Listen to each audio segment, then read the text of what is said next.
Okay, the last thing we did was talking about the first Thanksgiving and how God supplied all the needs of the pilgrims.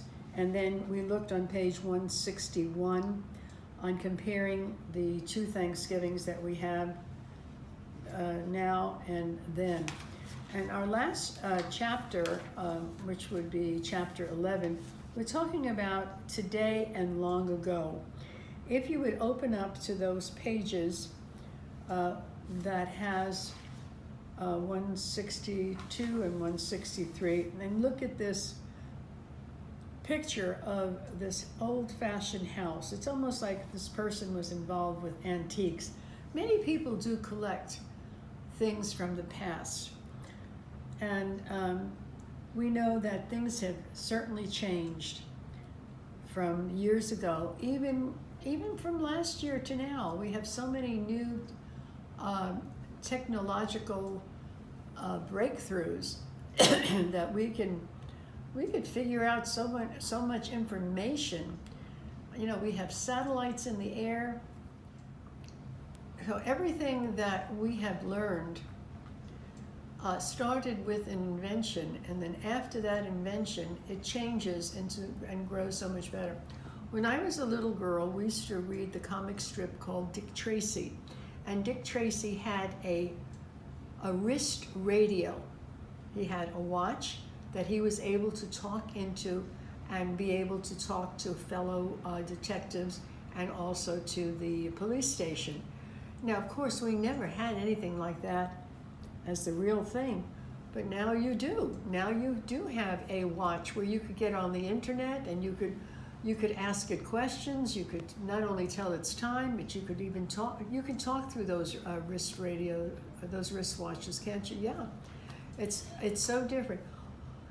I was always told that whatever a man can think, he can eventually invent. So if a man is thinking of going to the moon, like Jules Verne wrote a book, A Journey to the Moon, or Journey to the Center of the Earth, Journey Underneath the Water, eventually he will be able to do it, because our brains are so wonderful that whatever we can think of, we eventually will find someone who will struggle until they can figure it out. And now all our inventions are basically made. It's just a matter of improving on them. You know, once we started with the glider and the airplane, well, now we do the rocket ships to the planets and to the moon.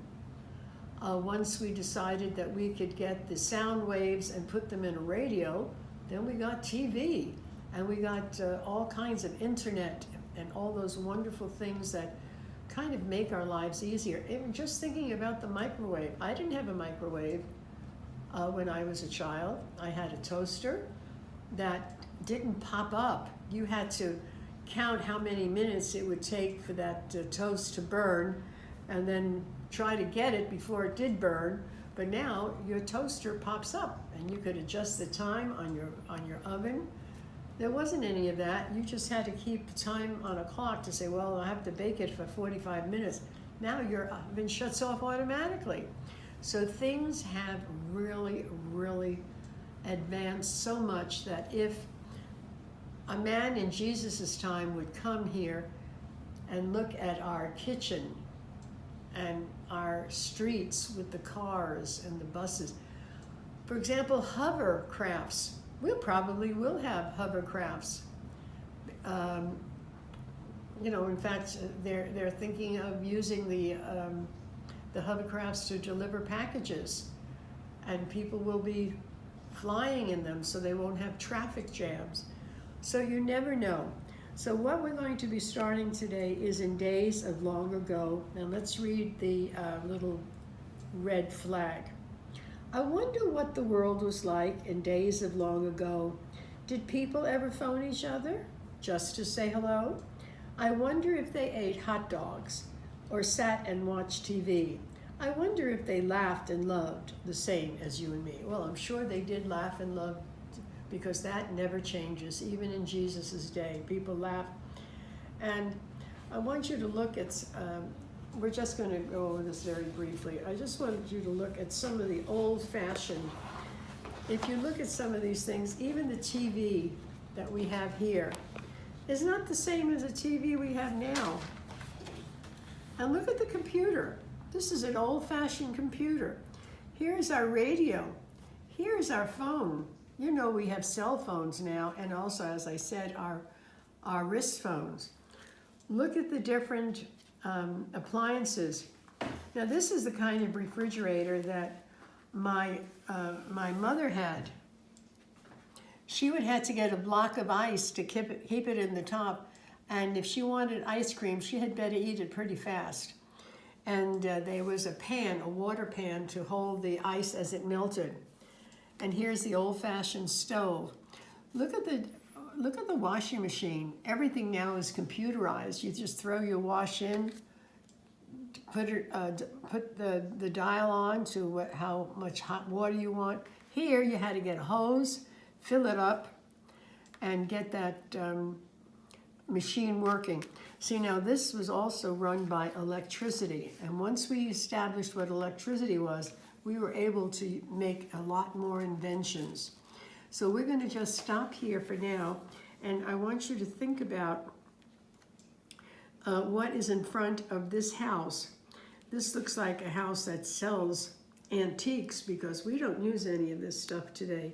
It's kind of hard to see some of these old-fashioned items that are in front of this house.